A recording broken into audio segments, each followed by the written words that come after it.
অনেক জোরে বৃষ্টি পড়তেছে। আমাদের এটা পাকা রাস্তা, মূলত এই রাস্তাটাই আমাদের গ্রামে ঢোকার রাস্তা। হ্যাঁ,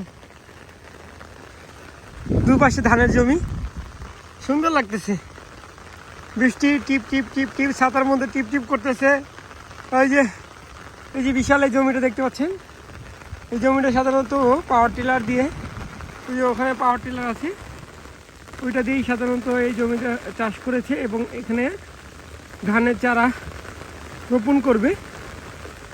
যেমন এই জমিটা, এই যে এই জমিটা দেখতে পাচ্ছেন, এই জমিটা কিন্তু রোপণ করা শেষ। বিশাল বড় একটা জমি। এটা হয়তো 4-5 দিন আগেই এটা রোপণ করেছে। এটা আর 1 সপ্তাহ গেলে দেখবেন এই যে এই চারাগুলো অনেক ঘন এবং মোটা তাজা হয়ে যাবে। তারপর দেখেন যে জমিগুলো প্রস্তুতি চলতেছে, এটা কয়েকদিনের মধ্যেই, এই কালপোষের মধ্যে দেখবেন হচ্ছে পুরা সব জমি ধানের চারা রোপণ করা শেষ। ও এদিক দিয়ে আমার পিছন সাইড দিয়ে বৃষ্টি আসতেছে, আমি ঘুরতেও পারতেছি না কারণ ভিজে যাব। সুন্দর একটা আবহাওয়া। আমি একটু হাঁটি। এটা মনে হয় খেজুরের গাছ। कहना प्यार है, कहना प्यार है,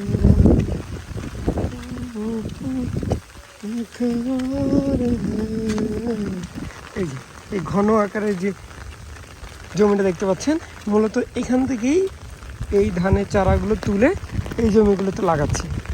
এখানে দেখেন এক একটা কি মোটা, এগুলো তুলে পাতলা করে এই জমিগুলোতে লাগানো হচ্ছে। এবং এই যে জমিটা এটাতে দেখেন, এটাতে কিন্তু এরকম পাতলা করে সবার আগে কিন্তু এই জমিটাতে রোপণ করা হয়েছিল। এখন দেখেন এটা কি হয়ে গেছে, মোটা হয়ে গেছে, একদম সবুজ হয়ে গেছে ধানের চারাগুলো। সুন্দর।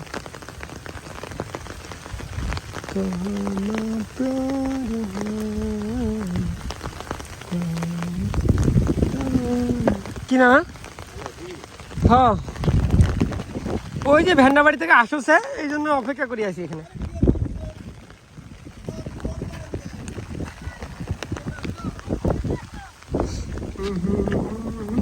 ওই দিক দিয়ে বাতাস আসতেছে, আমার সাথে উড়ে নিয়ে যাবে। সবুজ শ্যামল আমাদের গ্রাম, আর গ্রামের এইসব রাস্তা দিয়ে যদি আপনি ঘুরে বেড়ান, এক মায়াবড় সৌন্দর্যে আপনার চোখে ফুটিয়ে তুলবে। মায়াবড়ের সৌন্দর্যের রাস্তা, মায়াবড়ের সৌন্দর্যের দৃশ্য এই গ্রাম।